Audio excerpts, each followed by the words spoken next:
आप यूपी में वकालत करते हैं भाई वकील साहब? नहीं, एमपी में, एमपी। एमपी में करते हैं, अच्छा अच्छा, ठीक है।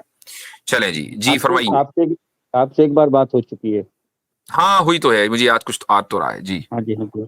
आपने एक वो हमारा क्लिप बना के भी डाला था 2-3 महीने पहले की बात है। अच्छा, नहीं वो वो वो क्लिप तो सबका बनता है, जो हाँ यहाँ नहीं, तक बट आ गया उसको फिर काम क्लिप नहीं, के लिए हम कबूल कर लेते हैं। नहीं नहीं नहीं, मुझे आपत्ति नहीं है। मैं तो ये बोल रहा हूँ ताकि याद आ जाए कि आपकी हमारी बात हो चुकी है। अच्छा ठीक ठीक तो ठीक काफी ठीक, अच्छी बात हुई थी। बहुत अच्छा जी। हम्म, हम्म। आपको सुनता रहता हूँ और बात करता एक रहता हूँ कुछ। एक एक साहब ने तो ये भी लिख दिया कि आप जबलपुर के हैं, जबलपुर की कोर्ट में। हाँ जी, हाँ जी। हाँ तो ये मैं नहीं कह रहा हूँ, ये कमेंट पढ़ रहा हूँ जी। हाँ हाँ हाँ। जी हाँ, सर लोग याद रखते हैं, मैं बहुत सी मरतबा याद नहीं रख पाता हूँ, 3-4 मरतबा मुलाकात हो जाए तो फिर याद रहता है जी। चलें आगे बढ़ें। हम्म। अच्छा, मुफ्ती बस। अब्दुल्ला मिनहाज आगे माशाल्लाह वो कंट्रोल करेंगे, ठीक है हम्म, जी भाई। तो मेरा सिर्फ एक मतलब डाउट चल रहा था काफी दिनों से। जी मैं सुन रहा था काफी लोगों के, उनको भी सुन रहा था जो मैंने आपके अगेंस्ट में बात करते हैं, एक्स मुस्लिम वगैरह। जी आपको भी सुन रहा था। तो एक लॉजिक मेरे को समझ में नहीं आया, शायद आप डाउट दूर करें कि मोहम्मद साहब जो हैं वो सब जगह सभी लोग बोलते हैं कि वो पढ़ना लिखना नहीं जानते थे। ठीक। और उन्होंने इतनी इतनी बढ़िया कुरान लिख के हमको दी। हम्म। तो हम ये लॉजिकली तौर पे ये क्यों ना माने कि निश्चित रूप से मोहम्मद साहब जो थे वो पढ़ना लिखना जरूर जानते थे। ठीक। क्योंकि इतनी इतनी अच्छी जो कुरान है, आपने जो बताया कि बहुत बढ़िया कुरान है, तो वो मतलब कोई अनपढ़ आदमी या बिना पढ़ा लिखा आदमी तो नहीं लिख सकता। और ठीक। अगर बिना पढ़ा लिखा आदमी लिख सकता है या वो बोल सकता है, या उनको जो वही आती थी उसके अनुसार वो किसी अपने साहिबा को बोलते थे कि ये लिख दीजिए, तो ये जरूरी नहीं कि जो वो बोलते थे वो साहिबा लोग लिखते थे। और अगर वो लिखते थे तो वो पढ़ ही नहीं पाते थे कि उन्होंने लिखा क्या। ठीक। तो जब वो ये माने जांच भी नहीं कर पाते थे कि लिखा क्या है इसमें, जो हमने बोला था वही लिखा है कि नहीं लिखा। ठीक है ना, कोई और मान लो वो रीचेक करते थे तो वो तो पढ़े लिखे थे जो लिख रहे थे, तो वो तो उनको चलें अब बोल मैं इसका सकते थे। जवाब दे देता हूँ, वकील साहब बहुत अच्छा एक सवाल किया एक आपने एक जी। एक एक मिनट की बात हो रहा है कि अगर मान लीजिए वो रीचेक करते थे कि हाँ भाई मैंने जो बोला वो आपने लिख लिया, तो अगर मान लीजिए उनको मालूम है कि मैंने यहाँ यहाँ गलत लिखा है, जहाँ जहाँ मोहम्मद साहब ने बोला वहाँ वहाँ मैंने गलत लिखा है, तो वो चूंकि इंटेलिजेंट थे, पढ़े लिखे थे, तो वो बोल सकते थे, उनको याद रहता था कि हाँ भाई मैंने यहाँ यहाँ उस वाली आयत में ये गलत गलत बोला था, ये मोहम्मद साहब जब भी रीचेक करेंगे तो ये चीज मेरे को बोलना है। तो उन्होंने वो रिकरेक्ट करके मोहम्मद साहब को सुना दिया। तो इस पे ठीक। थोड़ा सा आप मैंने रोशनी डालिए कि बिना पढ़े लिखे आदमी थे तो कुरान कैसे मैंने उन्होंने रीचेक किया, और जो पढ़े लिखे थे उनका क्या मैंने उसका महजर हुआ, क्योंकि कुछ कुरान की आयतें ऐसी हैं कि जो शायद मोहम्मद साहब ने नहीं लिखी हैं, वो जो उनके लिखने वाले थे वो उन्होंने अपने मन से बना के डाली हैं। ठीक। मेरा ऐसा डाउट है। सही है आपका। आ गया सवाल, बड़ा अच्छा सवाल है, मैं इसका जवाब देने ही वाला था कि मैंने देखा सही मुस्लिम साहब जंप करके आए हैं। तो सही मुस्लिम साहब अगर आपको इसका जवाब देना है तो प्लीज गो अहेड। जी डेफिनेटली, आप शॉर्ट में एक कर दें, उसके बाद फिर मैं इसको टैकल करता हूँ। एक शॉर्ट में ठीक आप है, करते हैं। देखें वकील साहब, जी जी। अनलेटर्ड और अनएजुकेटेड दोनों में बड़ा फर्क है। ठीक है, अनलेटर्ड का मतलब अनएजुकेटेड नहीं होता। मिसाल के तौर पर अगर मैं चाइना जाऊं तो चाइना के एतबार से या चाइनीज लैंग्वेज के एतबार से मैं अनलेटर्ड हूं। जो कुछ वहां लिखा हुआ है मुझे उसका उसका 0.1% भी नहीं आता, कुछ नहीं आता, यानी एक मात्रा भी नहीं आएगी। लेकिन इसका मतलब ये नहीं है कि मैं अनएजुकेटेड हूं। ठीक है, जमीन आसमान का फर्क है दोनों चीजों में। आप सल्लल्लाहु अलैहि वसल्लम के लिए जो लफ्ज कुरान ने इस्तेमाल किया है वो है उम्मी। और उम्मी का मतलब होता है, जो उसके माना बयान किए जाते हैं वो है अनलेटर्ड। कि आप सल्लल्लाहु अलैहि वसल्लम को लिखना या उस जो लिखा हुआ है उसकी पहचान नहीं थी, लेकिन वो एजुकेटेड थे, वो साथ यानी आलिम थे। और बल्कि सिर्फ आलिम ही नहीं, बल्कि आप सल्लल्लाहु अलैहि वसल्लम ये फरमाते हैं कि ऊतीतु इल्मल अव्वलीन वल आखिरीन, कि मुझे अगलों और पिछलों का इल्म दिया गया, और साथ में ये भी फरमाते हैं कि मुझे मुअल्लिम यानी टीचर बनाकर भेजा गया, तो टीचर जो है वो अनएजुकेटेड तो होगा नहीं। तो पॉइंट नंबर 1 ये पहली चीज है। दूसरी चीज, आपने एक पॉसिबिलिटी की जिक्र किया, बल्कि उस पॉसिबिलिटी को जिक्र करते हुए आपने ये कहा कि मोहम्मद सल्लल्लाहु अलैहि वसल्लम ने कुरान लिख कर दिया। कुरान आप सल्लल्लाहु अलैहि वसल्लम ने लिख कर नहीं दिया, कुरान कर दिया। माने हाँ, उनको वही आती थी, वो बोलते थे और लिखते थे सामने वाले। ठीक, अब सामने वालों ने लिखा। मैं बताता हूं उसका प्रोसेस क्या होता था। ये सारी की सारी अहादीस के अंदर पूरा प्रोसेस लिखा हुआ है। आप सल्लल्लाहु अलैहि वसल्लम के लिखने वाले कोई एक नहीं थे, बल्कि 60 के करीब स्क्राइब्स थे, यानी जो लिखने वाले थे वो 60 के करीब थे। अच्छा, और होता यह था कि जब कोई आयत आती थी तो आप सल्लल्लाहु अलैहि वसल्लम बुलाते थे किसी उन 60 में से किसी को और कहते थे इसको लिखो। वो बंदा लिखता था और उसके बाद पढ़कर सुनाता था, और उसके बाद फिर वो आयत लोगों को याद करा दी जाती थी। वो जो लिखा हुआ है वो जिस बंदे ने लिखा है उसी के पास रहता था, या अगर कोई आदमी ख्वाहिश जाहिर करता था कि जी मुझे भी ये लिखा हुआ चाहिए, तो उसको उसकी कॉपी करके दे दी जाती थी कि भाई तुम भी लिख लो इसी में से। अब ये यानी मास टीचिंग हो गई कि क्लास में मसलन अगर 100 लोग हैं, 200 लोग हैं, सबको वो जो नाजिल हुई है वही वो सिखा दी गई। अब आप सल्लल्लाहु अलैहि वसल्लम न सिर्फ ये कि उसको वही सिखाते थे, बल्कि उनसे सुनते भी थे। नमाजें होती थी, मदीने के अंदर 9 मस्जिदें थी, सारे लोगों को आयत पता चल जाती थी कि ये आयत नाजिल हुई और सब लोग याद कर लेते थे। तो ये पॉसिबल नहीं है कि वो आदमी के जो कुरान की वो आयत लिख रहा है वो उसके अंदर कोई डंडी मार दे, अपनी तरफ से कोई लफ्ज का इजाफा कर दे या कोई लफ्ज कम कर दे, और उसकी वजह यह है कि सिर्फ उसी के ऊपर रिलाय नहीं किया जा रहा, बल्कि आप सल्लल्लाहु अलैहि वसल्लम पूरी कम्युनिटी को सिखा रहे हैं और वो याद कर रहे हैं और वो आप सल्लल्लाहु अलैहि वसल्लम को सुना रहे हैं। तो कोई तो फिर उसी एतबार इस तरीके से तो उस आदमी का झूठ 1 मिनट में पकड़ा जाएगा। नहीं, लेकिन कई आयतें ऐसी हैं जो सिर्फ अकेले में आई हैं, जो सब उनके मतलब एक बंदा उनके साथ में बैठा है, सिर्फ उनके ही सामने आई हैं। कई आयतें ऐसी हैं जो आयशा जी के सामने आई हैं। जी, आप बिल्कुल सही कह रहे हैं। आयत नाजिल होना किसी के सामने का मतलब ये नहीं है कि जिसके सामने नाजिल हुई वो लिखेगा भी। हजरत आयशा रजी अल्लाह अन्हा वो आप सल्लल्लाहु अलैहि वसल्लम के लिए कुरान नहीं लिखती थी, आयशा का नाम नहीं था। अब मान लीजिए घर में आप सल्लल्लाहु अलैहि वसल्लम मौजूद हैं, कोई आयत नाजिल हुई, तो हजरत आयशा को नहीं कहते थे कि तुम लिखो, आयत तो नाजिल हो गई।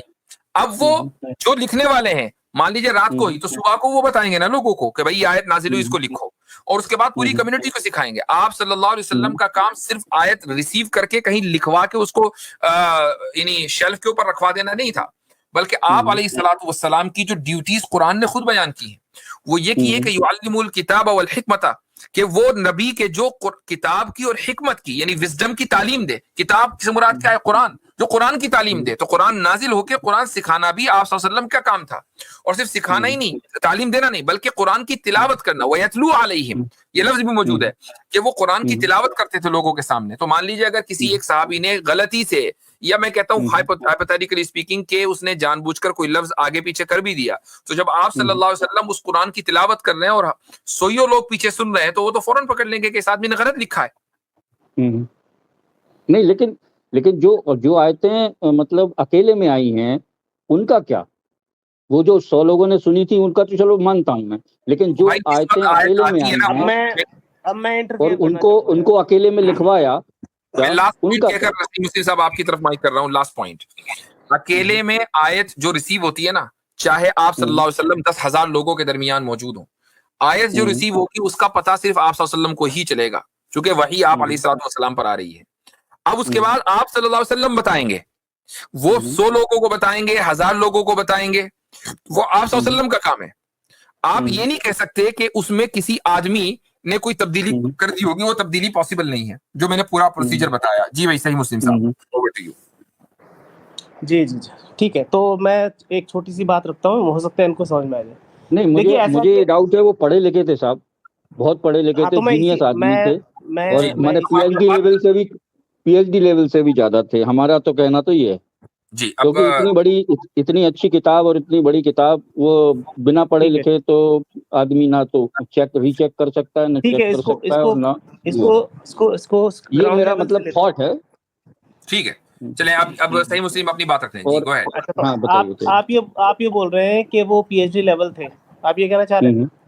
ठीक है, तो सबसे पहले आप मुझे हिस्ट्री में बता दीजिए कि कहीं ऐसा आपको पता है कि उस टाइम पर कोई, अरे उदाहरण दे रहा हूँ यार, उस समय ना यूनिवर्सिटी थी ना कुछ था, लेकिन मैं कह रहा हूँ कि आज का आज का जो पीएचडी लेवल का जो व्यक्ति जितना पढ़ा लिखा समझदार व्यक्ति है, उससे भी ज्यादा समझदार व्यक्ति वो थे और वो लिखना पढ़ना भी जानते होंगे। मैं सारी बात का जवाब दूंगा, आप मुझे बात शायद आपके जो लिखने वाले हैं उन्होंने गलत लिख दिया हो कि वो पढ़ना लिखना ना जानते हो। मेरा थॉट ये है जी, उसका जवाब मैं दे चुका हूँ जी। सही मुस्लिम साहब मुख्तसर अपनी बात कर लीजिए जी। अगर ये मुझे बोलने देंगे तो मैं बोलूंगा। Go ahead. एक सेकंड, एक चीज और बोल दूं फिर आप बोल देना, क्योंकि एक जगह मैंने मतलब ये सुना है कि एक जगह पहाड़ के पास में जिब्राइल साहब आए थे और जिब्राइल साहब से उनकी बातचीत हो रही थी। तो उस आयत में उन्होंने लिखा था कि जिब्राइल साहब जब आए तो मैंने देखा और वो मेरे सामने थे और उनके 600 पंख थे। एक आयत है, शायद आयत है या हदीस है जो, क्योंकि अगर उन्होंने इस माने वो बोला है, नंबर बोला है कि 600 पंख थे, इसका मतलब उन्होंने गिना था। ठीक, सही है, क्योंकि उनको गिनती आती थी। ये दूसरा सवाल है, अब सही मुस्लिम साहब जवाब देंगे जी, जो आपको सवाल है जी। ठीक है, अब आप बीच में ना इंटरफेयर करें, मैं अपनी बात कंप्लीट कर लूं। तो आपने खुद तो ये मान लिया कि उस टाइम कोई यूनिवर्सिटी को ऐसा ही था तो था नहीं वहां पर। नहीं थी। ठीक है। अच्छा, दूसरी बात ये है कि हिस्ट्री में कहीं हमें मिलता नहीं है कि कोई उनका टीचर रहा हो, कहीं हिस्ट्री में कुछ ऐसा नहीं मिला। ठीक है, अब बात ये आ गई कि नबी अलैहिस्सलाम को इतनी हिकमत और ये कहाँ से आई। तो पहली बात तो ये कि जो नबी होता है उसके अंदर हिकमत और ये सारी चीजें उसके अंदर इंस्टॉल्ड होती है, और उसकी जो ईमानदारी और उसका अखलाक वो सब आम इंसान से ऊपर होता है। ये चीज तो स्टैब्लिश्ड है। सवाल अभी आपने ये किया कि मैं ये समझता हूँ आपके जो वर्ड से कि वो इतने समझदार इंसान थे और ये यूनिवर्सिटी लेवल की जो बातें उसकी कुरान में लिखी हैं ये उनकी दी हुई हैं, ये ईश्वर की तरफ से नहीं है, अल्लाह की तरफ से नहीं है। आपका क्या कहना है? करेक्ट? ये ना? नहीं, गलत है। मैं कह रहा हूँ ये ईश्वर की तरफ से हैं, अल्लाह की तरफ से हो सकती हैं, लेकिन उन किसी दूसरे ने भी लिखी हो सकती हैं। इसका मैं जवाब उनका कोई पीए होगा, वो उनका उसने लिखा हो सकता है। हाँ, मैं इसी बात का जवाब दे रहा हूं। लेकिन मैं ये नहीं पचा पा रहा हूँ कि वो पढ़ना लिखना नहीं जानते थे, क्योंकि वो गारंटी से रीचेक करते थे, एक आयत को सुनते थे। भाई बस कर दें, जवाब देने लगे। जी बस कर दें वकील साहब, ये आपका कोर्ट नहीं है जी। सही मुस्लिम, अभी आप डाइजेस्ट भी करेंगे इस बात को, सब हो जाएगा। देखिए, ऐसा है कि जब आप कुरान को स्टडी करते हैं, कुरान में कितनी सूरतें हैं साहब पता है आपको? 114 है ना? अच्छा, 114। जो आपकी बात ये है कि कुछ आयतें इसमें मिली हुई हैं, कुछ अल्लाह की तरफ से, कुछ इंसान की तरफ से। आपका कहना ये है? इसको चेक करने का नहीं यार, ये तो कह रहे हैं आप, और क्या कह रहे हैं? नहीं, मैं ये नहीं कह रहा हूँ, मैं वही तो मैं कह रहा हूँ, आप सुनो तो मैं क्या कह रहा हूँ। मैं कह रहा हूँ कि 100% कुरान आपके अल्लाह जी ने उनको सुनाया और 100% कुरान मोहम्मद साहब ने सुना और अपने पीए से लिखवाया और उन्होंने रीचेक किया। मेरा कहना ये है। तो इसमें एतराज क्या है? उसमें एतराज ये है कि आपकी कुरान में ये क्यों लिखा कि मोहम्मद साहब बिना पढ़े लिखे थे। हमें इस पे एतराज है, वो पढ़े लिखे थे, उनको लिखना चाहिए था कि नहीं, हमारे नबी जो थे वो बहुत पढ़े लिखे थे, वो चीज उनको इंडोर्स करना थी। एक मिनट।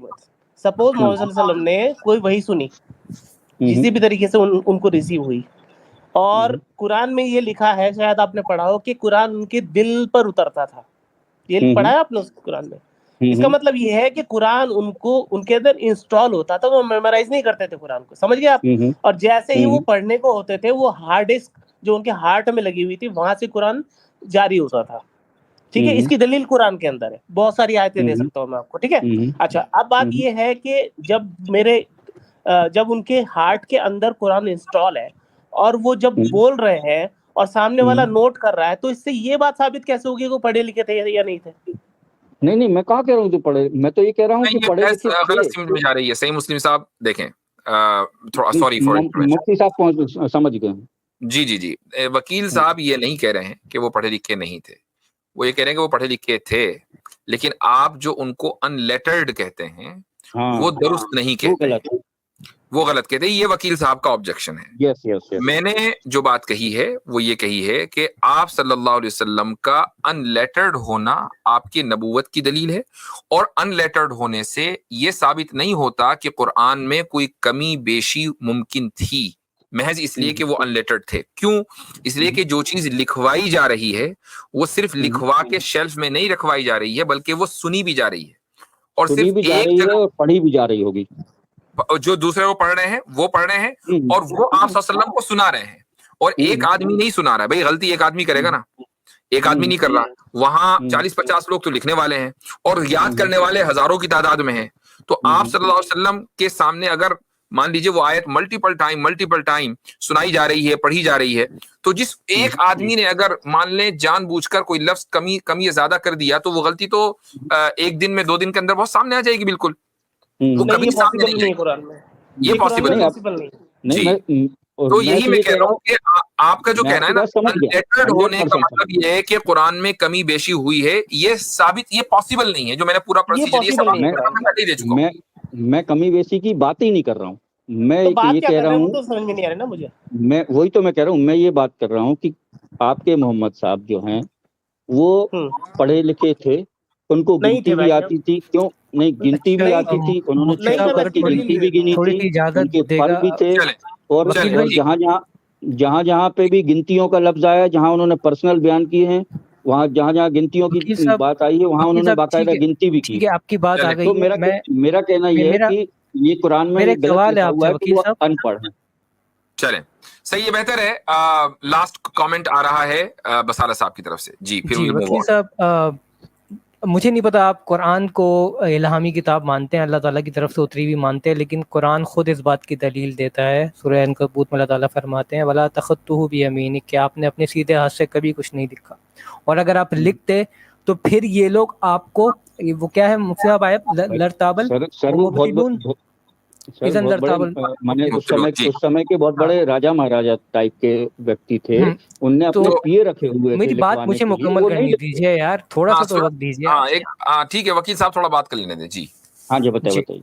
तो ये जो आयत मैंने सामने कुरान की आपके सामने रखी है, तिलावत की है या पढ़ी है, उसका मतलब ये है कि अल्लाह ताला फरमाते हैं कि आपने अपने हाथ से कुछ नहीं लिखा। अगर यानी कि कुरान कहना चाह रहा है अगर ये मामला होता तो बातें लोग शको शुबह में डाल देते आपको, या शको शुबह करते आपके ऊपर कि आप तो PhD लेवल के आदमी हैं, आपको तो सब कुछ पढ़ना भी आता है, लिखना भी आता है, तो ये किताब आपने खुद से घड़ी है। ये जो आर्ग्यूमेंट आप दे रहे हैं ना, इसी को कुरान खुद डिनाई कर रहा है कि ना आप सल्लम ने इससे पहले कोई किताब पढ़ी है और ना अपने हाथ से कुछ लिखा है, वरना ये लोग बातें लोग जो है वो शको शुबह जाहिर करते। चलें ठीक है। अब बहरहाल वकील साहब आपका सवाल आ गया, हमने जवाब भी दे दिया। ये कोई जरूरी नहीं है इस तरह की जो है वो तो चलते रहनी चाहिए। इंशाल्लाह वो जो 600 पंख हैं और माने जहाँ नंबरिंग की बात है, तो वो 600 पंख को गिनने के लिए 600 तक की गिनती आना जरूरी है। मेरा कहना ये था। और अगर मैं भी एक लाइन में दे दूं आंसर। जी वकील साहब। जी हाँ बताइए। हाँ, आप जो कब से कह रहे हैं, देखिए 2 चीजें होती है। एक होता है कि इल्म इंसानों से पढ़ना, एक होता है खुदा की तरफ से मिलना। दोनों में डिफरेंस है कि दोनों एक है?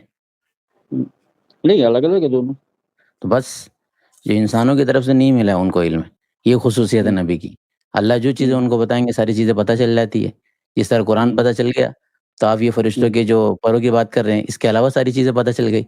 इंसानों से जो पढ़ा लिखा होता है ना, उसको डिनाई किया जा रहा है। वो हमारे नबी ने किसी इंसानों से नहीं पढ़ा है। यानी हम ये नहीं कहते कि आप सल्लल्लाहु अलैहि वसल्लम को चीजों का पता नहीं हो सकता था। भाई अल्लाह ताला बताएगा चीजों का, तो भी बता जाएगा। अब अगर आप ये कहेंगे कि इंसानों से पढ़ा है, तो आपकी जिम्मेदारी होगी कि आप उसको साबित करेंगे। गिनने के लिए पढ़ा लिखा होना बहुत जरूरी है। मेरा कहना है बेहतर है आपकी बात आ रही है। चलें, शुक्रिया वकील साहब। चलें इंशाल्लाह फिर बात करेंगे, अब आगे बढ़ेंगे, वरना इस तरह से बात खत्म नहीं होगी। चलिए भाई, इनको रवाना। अच्छा जी, आगे ले लें, रोनी को ले लें भाई। कौन साहब है रोनी? जी भाई, रोनी साहब। जी रोनी भाई ऊपर हैं आप, बोलिए, माइक अनम्यूट है आपका। अच्छे, मैं दूसरे साहिब को लेता हूँ, दोबारा आपको पहले ही बात करें। मैं एक बात पूछना चाह रहा था आपसे, ये एक तरह की कोई बीमारी होती है क्या, मतलब जो कम रीजनिंग हो जाती है, जिससे सोचने समझने की शक्ति खत्म हो जाती है? कुछ ऐसा है क्या? आपको मुफ्ती साहब ये ना कहते हैं बसालत भाई, आप इसका जवाब दें। जी बसालत भाई देंगे, परेशान हूं इस बात को लेकर। बसालत भाई देंगे इसका जवाब। सही मुस्लिम साहब, आपका आइकन ही बता रहा है, वो जो बत्ती है ना कभी कभी बुझ जाती है, उसमें कभी सही से लाइट नहीं पहुंच रही होती है, तो ठीक है। अद्दाल्लु अलल खैरि कफ़ाइलिही। नबी करीम सल्लल्लाहु अलैहि वसल्लम का इरशाद है कि खैर के काम का रास्ता बताने वाला ऐसा ही है जैसा कि खैर के काम का करने वाला। आप लोगों की अपनी मर्जी है, आपको अगर पसंद आए तो आप सब्सक्राइब करें। हमारा काम है अपनी बात रख देना।